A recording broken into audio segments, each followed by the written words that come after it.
Ya. Ok. Eh, ok. ¿Pueden ver la presentación? ¿Sí? Sí, ya. Muy bien. Esta parte prometo que ya es menos. No me he dado cuenta que había pasado el tiempo tan rápido. Ya. Entonces, ya. El tratamiento ahora. Entonces, ya habíamos hablado un repaso que el principal mecanismo de transmisión es vía aérea, ¿no? Las células en sí encargadas de controlar la infección son los macrófagos, ¿no? Entonces, la diseminación que existe hacia TB meningia, TB miliar, es una diseminación vía hematógena.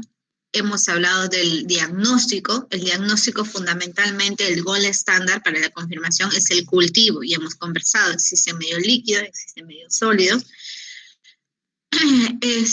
También se usan las pruebas como radiografía de tórax, ¿no? Entonces, ¿qué es mandatorio para el diagnóstico? La clínica del paciente. Hablamos del sintomático respiratorio, que es tos con expectoración por más de 15 días. Hablamos de la radiografía y lo que es el diagnóstico microbiológico, ¿ya? Entonces, es muy importante también el antecedente epidemiológico.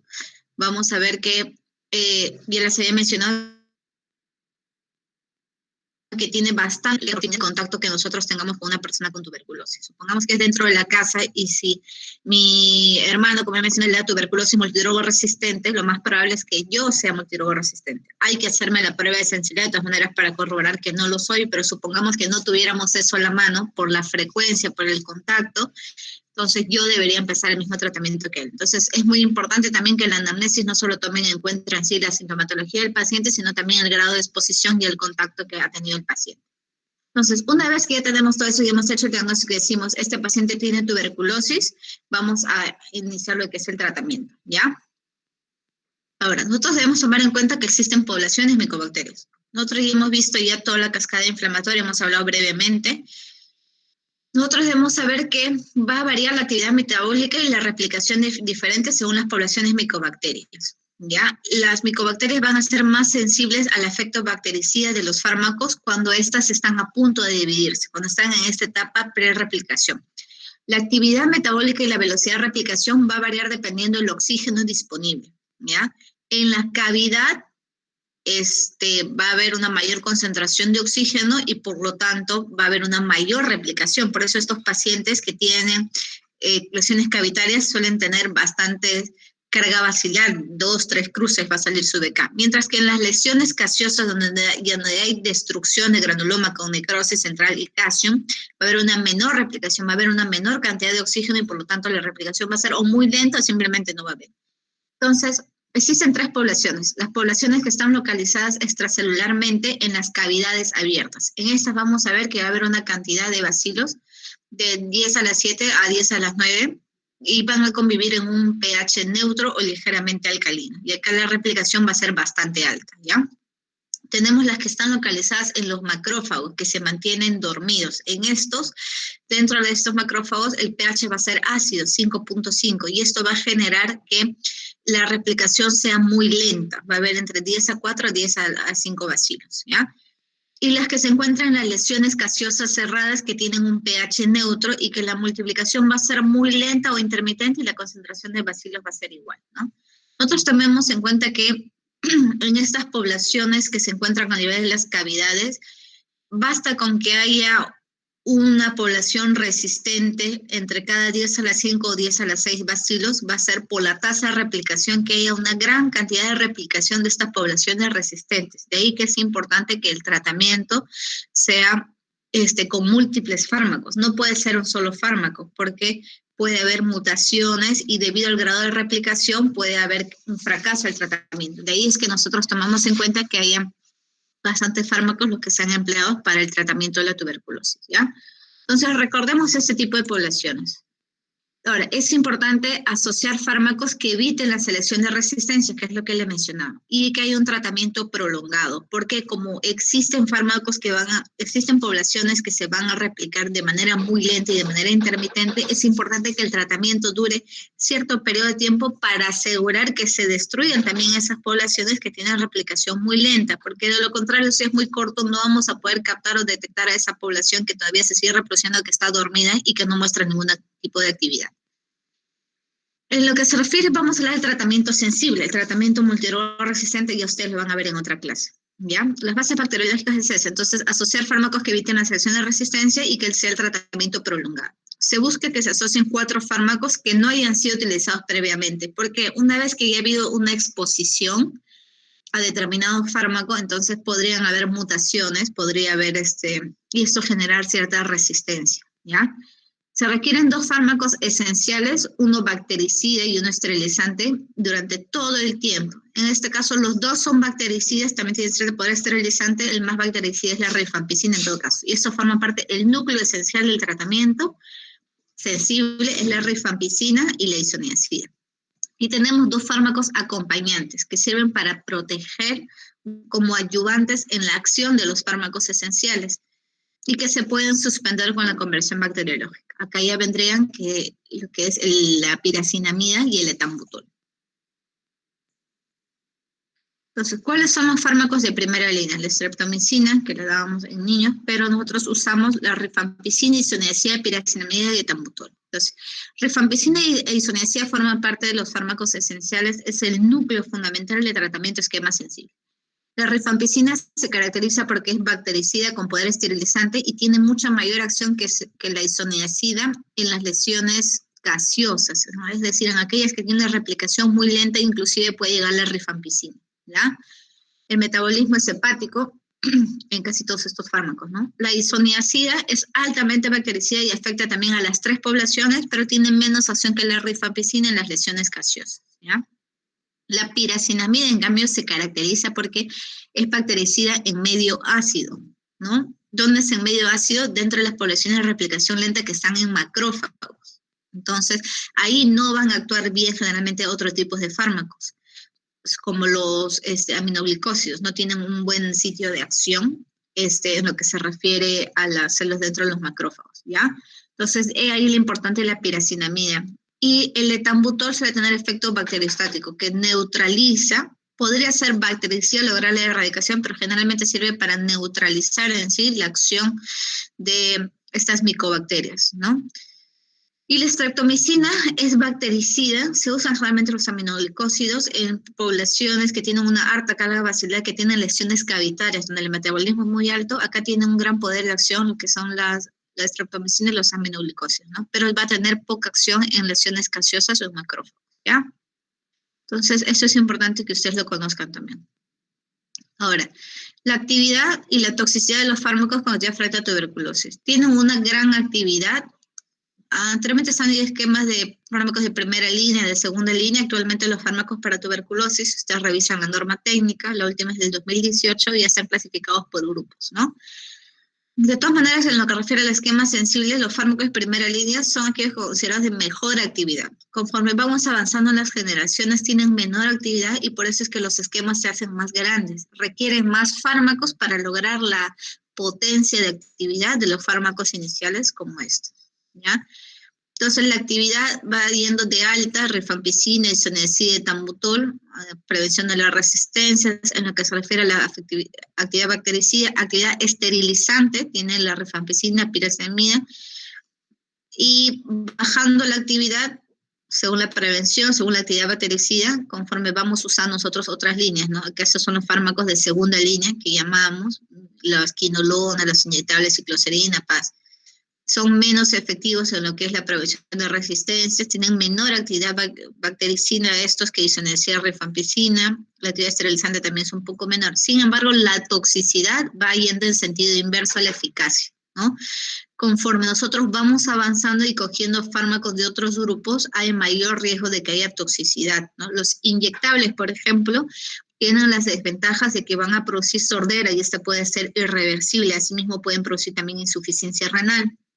La piracinamida puede producir bastantes problemas de hepatotoxicidad y inclusive el resto de fármacos también pueden producir alteración a nivel de lo que es la glándula tiroides, problemas renales, problemas electrolitos, es decir, inclusive los nuevos fármacos pueden afectar también la síntesis de líneas celulares en médula ósea, como es el Inelsolid.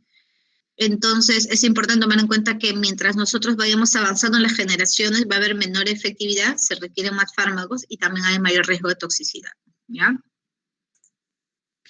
Ahora, el tratamiento esquema sensible se da en dos fases, ¿ya?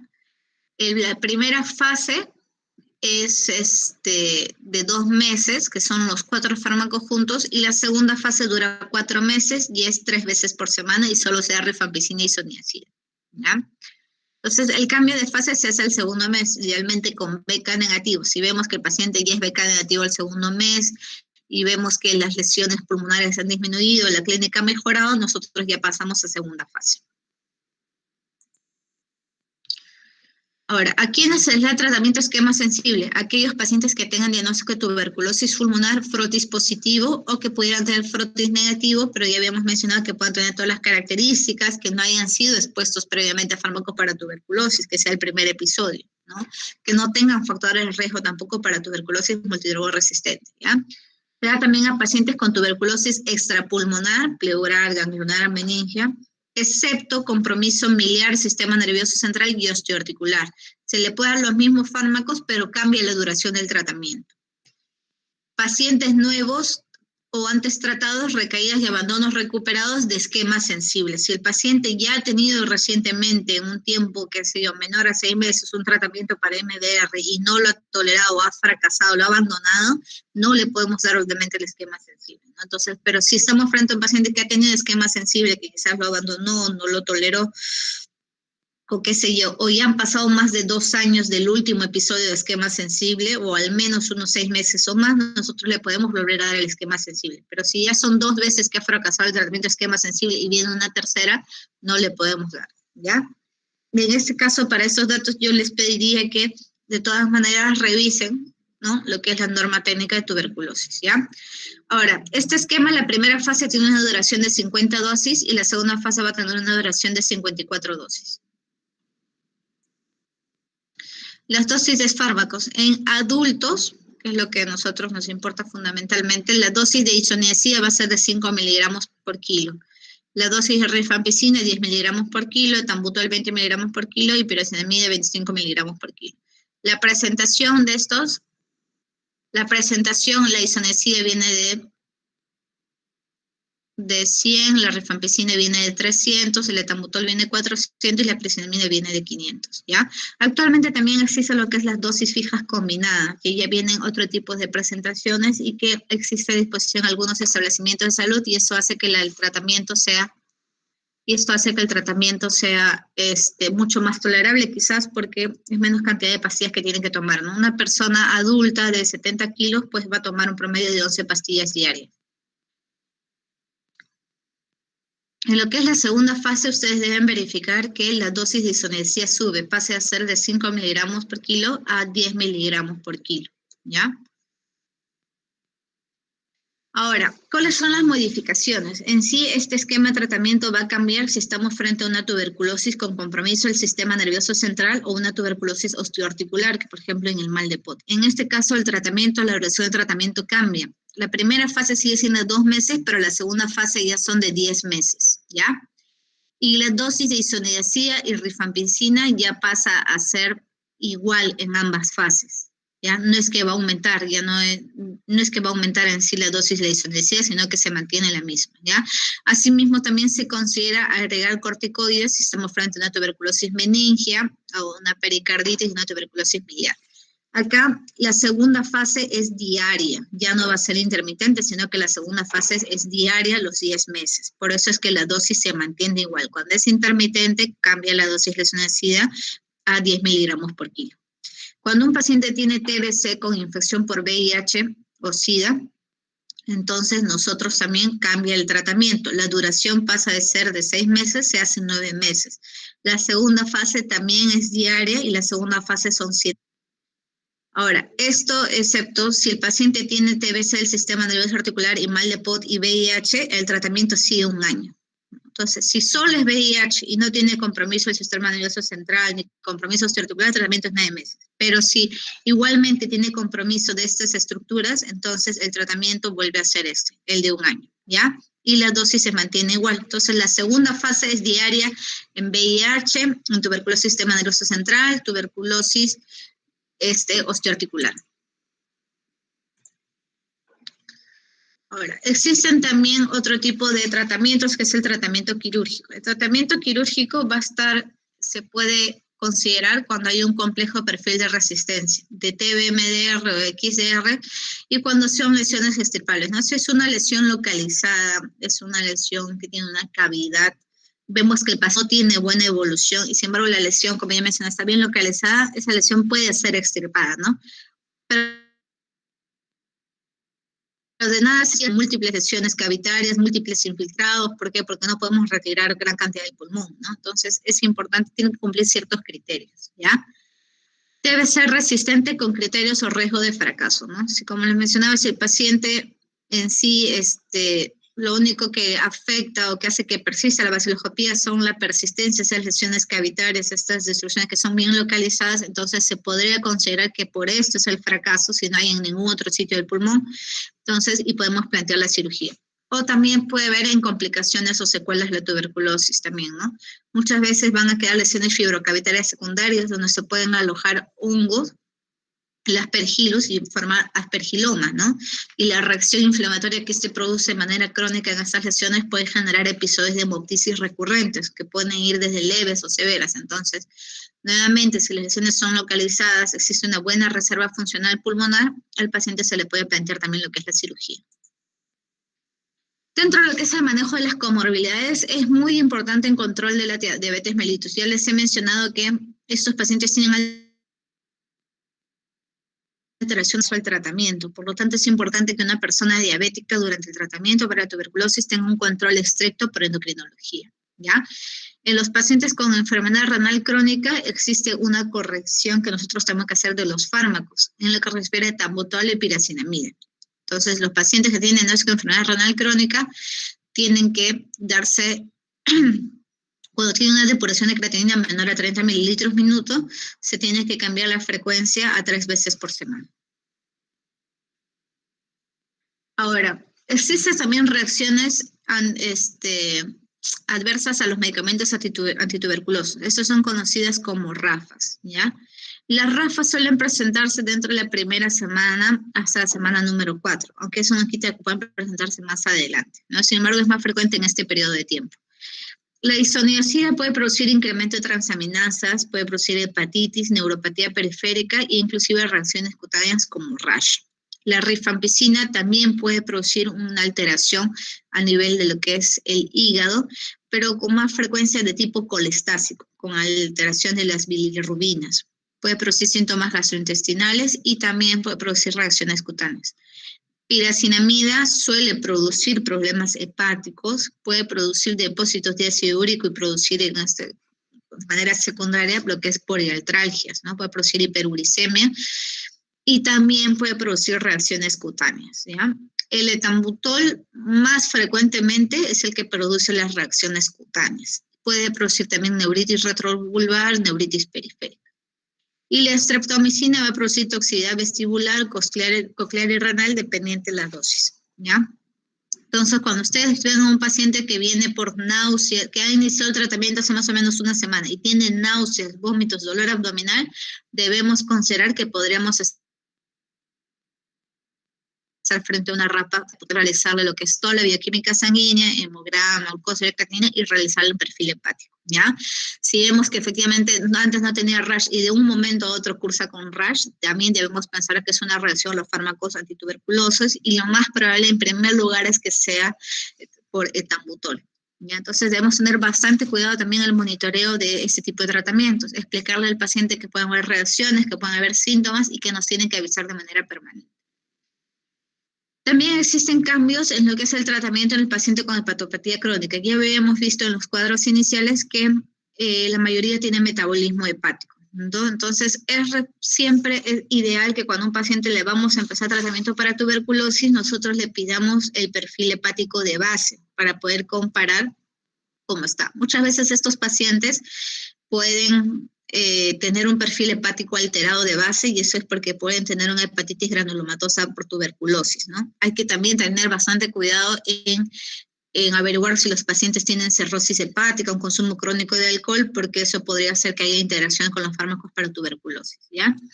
Entonces, si nosotros sabemos que hay antecedentes de cirrosis, nosotros debemos hacer la clasificación de Child-Pugh para nosotros poder calcular el puntaje, ¿no? Entonces, según lo que es el puntaje y la clasificación que obtenga el paciente, nosotros vamos a cambiar el tratamiento que le estoy poniendo. Si sale Child A, debería evitarse usar la piracinamida. Si es Child B, se debería elegir la rifampicina en lugar de otros, ¿no? Y inclusive inyectable quinolonas, ¿no? Si es Child C, no medicamentos hepatotóxicos y el esquema sería darle inyectable quinolonas de tambutal y cicloserina. Así el esquema va a cambiar según la clasificación que obtengan en esta puntuación a un paciente que tiene cirrosis hepática, ¿ya? Es importante siempre la historia clínica. Y lo que viene finalmente, lo que es la terapia preventiva, ¿no? Entonces, aquí nosotros le damos terapia preventiva según norma técnica. La terapia preventiva, que actualmente nosotros usamos isoniazida, se da en personas menores de 5 años que tengan contacto de un caso índice con tuberculosis pulmonar independientemente del resultado del PPD. Entonces, si vemos que es un paciente, si nosotros vemos que es un paciente que tiene un niño que está en contacto con un adulto, ¿no? Obviamente no tiene ninguna sintomatología, ya si no tiene ninguna sintomatología, la placa es normal, qué sé yo, no hay signos que sugieran compromiso mediastinal de adenopatías, entonces le debemos empezar la terapia preventiva con isoniazida para evitar que desarrolle la tuberculosis pulmonar. Ya a las personas entre 5 y 19 años que tengan un PPD mayor o igual a 10 y que sean contactos de caso índice, ¿no? Entonces yo les había dicho, si yo he tenido un PPD negativo, he estado en contacto con alguien y algo un PPD positivo, entonces como es un conversor reciente, ante el riesgo de que en los 2 primeros años yo pueda desarrollar lo que es la enfermedad propiamente, debo recibir terapia preventiva con isoniazida, ¿ya? Diagnóstico de infección por VIH. Si hay una persona que tiene VIH, tiene contacto, entonces nosotros deberíamos iniciar terapia preventiva con isoniazida. Conversores recientes, sobre todo los que son trabajadores de salud y o atienden a población privada de la libertad, ¿ya? Es necesario valorar individualmente en la tuberculosis latente y los grupos de riesgo, insuficiencia renal crónica, neoplasias de cabeza, terapias para gas corticoides o inmunosupresores, ¿no? Inclusive a estos pacientes de manera profiláctica, si vemos que están en este estado, que esto los pone en riesgo de adquirir tuberculosis, deberíamos valorar el inicio del tratamiento con terapia preventiva, ¿ya? La dosis es de isoniazida 5 miligramos por kilo por día, máximo 300 miligramos al día, idealmente sea solamente por 6 meses, ¿ya? No está indicado en los contactos de caso índice con tuberculosis resistente a isoniazida y o tuberculosis MDR, ¿no? Porque ¿cuál sería el chiste de darle? Si obviamente la persona es resistente, pues de nada serviría darle terapia preventiva con isoniazida. Y peor aún si es tuberculosis multidroga resistente, ¿ya? Personas que han recibido tratamiento antituberculoso. Si ya ha tenido exposición a estos fármacos, no debemos nosotros darle terapia preventiva porque podríamos condicionar que de todas maneras haya un riesgo de selección de ciertas poblaciones bacilares y que estas podrían mutar y condicionar eventualmente un riesgo de resistencia, ¿no? Excepto que la persona tenga VIH, debemos valorar, considerarlo. Ahora, personas con antecedentes de hepatopatía crónica o que tengan reacciones de hipersensibilidad severas a algunos fármacos, entonces deberíamos también valorar si es necesario o si en todo caso solo vigilamos la clínica del paciente, lo monitorizamos ante un riesgo de desarrollar tuberculosis y no le damos terapia preventiva con isoniazida, ¿ya? En sí todo va a depender del criterio y la evaluación que hagan ustedes para tomar la decisión de iniciar tratamiento preventivo. Muy bien, eso sería todo.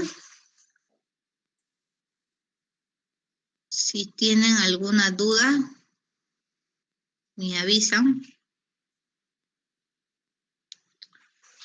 ¿No?